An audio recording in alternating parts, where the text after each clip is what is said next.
Hey everybody, how's it going? It's the Daily Shooter, and today I just want to make a follow-up video to a video that I made about a year and 4 months ago. You guys remember when this whole thing kind of started with the lockdowns and stuff like that?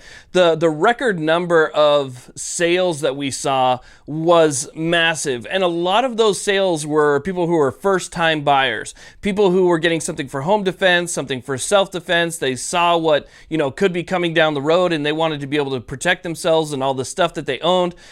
All their stacks of toilet paper, which somebody could come and take. We saw a huge number of first-time buyers.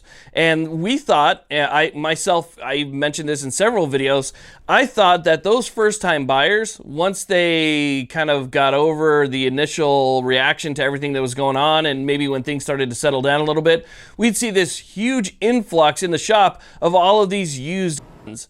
I myself have not seen that yet, and I'm actually kind of surprised by it, and I'm happy about it too.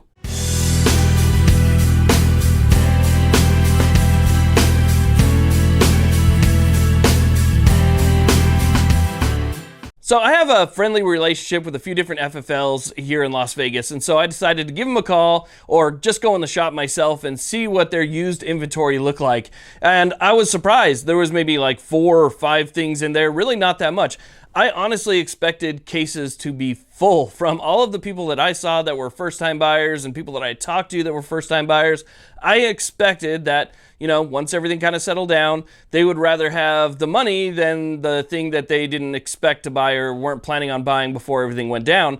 And it's just not happening. Now, the great news from that is that they have decided, at least for now it looks like, to keep it. What does that mean?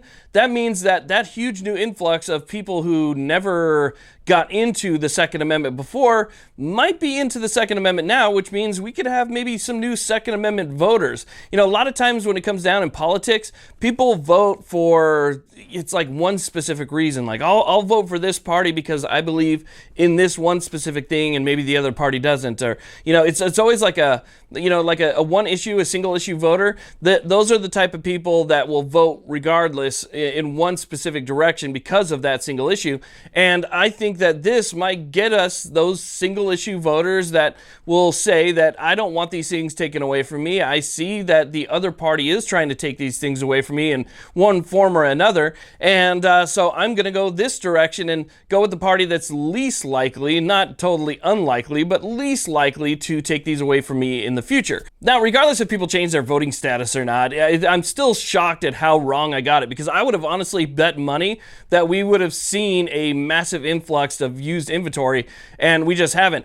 From Nevada to Idaho, Utah, Montana, Wyoming, all the states that I visited, and I visited FFLs there, I'm not seeing used inventory really increase at all. As a matter of fact, I haven't seen very much used inventory. It's probably less used inventory than I saw in the past as well. So I'm happy that I was wrong, but I'm still surprised that so much of us got it wrong because we really were expecting that. Now, maybe that comes later on down the line. Well, we're going to see people once, everything really settles down. Maybe we'll see, a little bit of an influx, but I'm happy to see people hang on to it and stick to it, because maybe they got into it for the self-defense aspect of it, but maybe they'll stay into it once they realize that it's fun. There's more than just a self-defense aspect to it. There's a sporting aspect. There's just going out and having fun with your friends.